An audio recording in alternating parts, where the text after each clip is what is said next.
everyone. This is Madeline Sale with the Chapter Goddess. And this morning I have another awesome guest with you. I'll let him go ahead and begin by introducing himself and telling us a little bit about him and his work. Well, okay. I'm Raymond Klein. Thank you for having me. It's a great opportunity. But I am a first-time author of the Interstellar Police Force, Book 1, The Historic Mission. And it's been out now since March. I self-published on Amazon and hopefully going to be branching off to other platforms very soon here. Yes. And I have to admit, I've read this book and absolutely loved it. You guys should check it out. Thank you. Snag it while you can. So Raymond, you said you've got another book coming out in this series? Yes, I'm about 95% finished with the Interstellar Police Force Book 2, The Beauty of Violence. It still needs it needs a little polishing up, and then it needs to go to the editors and things like that. But hopefully 6-8 months, and it will be out. Great! I can't wait to read it. Go ahead and tell our listeners a little bit about your characters. Okay. Well, it's a science fiction action comedy, and the story is that we've got prisoners that escape from a planet that's not too far from here, and they escape to Earth. And it's up to 2 IPF agents to come to Earth and find them. Being that they're alien in form, they have to replicate themselves to look human. So the commander's replication works. He's replicated into a human male, but his partner, there's a computer glitch, and he's replicated into a Doberman Pinscher, and he's not pleased with that, since he's a highly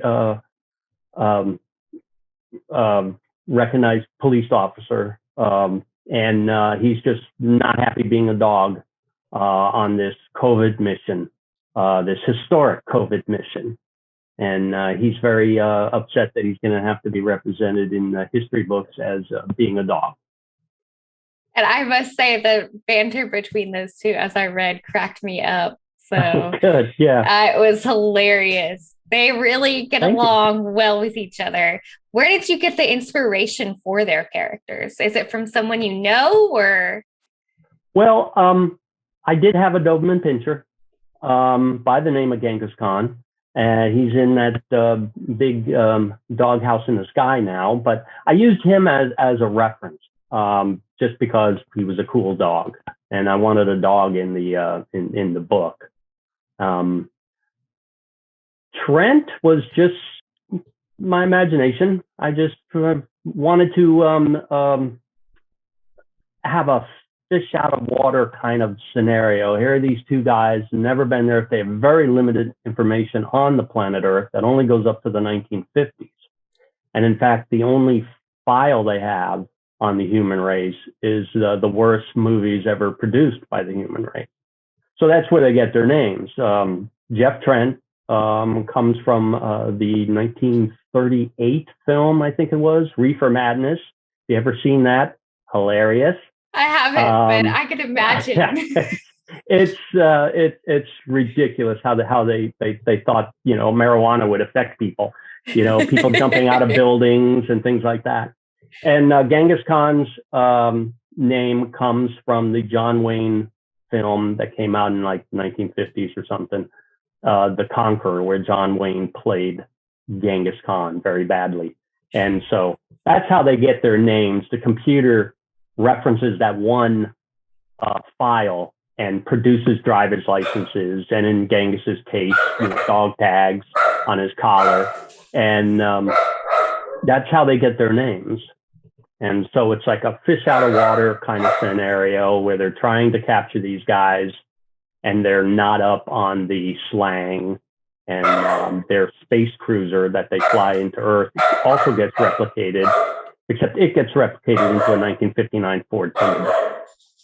So they're driving around a car that they think hasn't been on the road for 40, 50 years. And so that that adds to their anxiety. I loved the car too. That and like, because it's almost like a vintage car, and like you see them today, and everybody stares. And that was one thing they were like, "We're not going to draw attention to ourselves." Everybody's watching them. Right. It's like they stick out like a sore thumb when they're trying to do the COVID missions. We got to find these guys, and then they do nothing but get themselves noticed.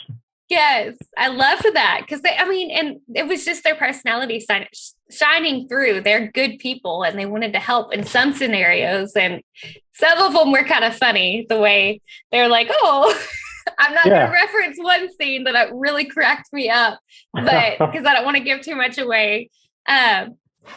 So with this book, with the creativity behind the different scenery, do you have something that you utilize to come up with the different scenes, like the outer space type stuff and the different spots on Earth, like with the home they end up getting? Right. Where did you get those ideas from? Well, the home they in is just something I thought up. I thought it would be cool to have a detached garage, and they have the apartment above the garage. That way they can put the car in the garage and be very secretive, so the landlady who owns the house adjacent, won't know what's going on. The inspiration for Old Town and the city of Westbury, I live in Tampa, Florida, so we have a historic district here called Ybor City, and I'm not sure when it was established, but all the red brick buildings, even some of the roads are paved in brick, and very popular place. There's coffee shops, bars. I think there's still a blues bar out there, but it's a really, really unique place to visit. And while you're there, you can also see the city of Tampa over the on the other side of the river. So I use that as a basis, except Old Town is much bigger and Westbury is much bigger. Westbury I think describes as subways and trains and stuff, when Tampa doesn't. But I use Tampa and Ybor City as a basis. Nice. And for the template, if you will. Yeah. For the space cruiser, where did you come up with all of that? Well, I inherited a 1959 Ford Thunderbird about 16, 18 years ago, and it's still sitting in my garage, and it doesn't run, but I always liked it. So I thought, perfect. Why not use that as their vehicle? Since they only have limited information, that only goes up to the late 50s. I love it. So that's where that came from. Because you're like the back seat folds down and it just enters the spaceship. It's kind of like Doctor Who's phone booth. TARDIS, it looks very small, but when you go inside and it's opens. Huge. Yes, I love that. Yeah. That is a good way to think of it, like the TARDIS. I really like that idea. Oh, thank you. So you mentioned it was on Amazon for sale. Where else can our listeners find you and your work? Right now, I'm only on Amazon. I am just now starting to work on getting it published in Barnes and Nobles, their ebooks. So hopefully that'll be in another month. But right now, Amazon.com, you can look for it under my name or the Interstellar Police Force, and you can find it. Awesome. And are you on social media? Yeah, I have a Facebook page. I haven't had time to do a website or anything like that yet. So right now it's just Facebook under Raymond F. Klein, Klein. And I actually have another Facebook page just titled The Interstellar Police Force. Awesome. And I'm on Instagram, I think. Yeah, I'm on Instagram, but that's actually, I think that's under Beowulf.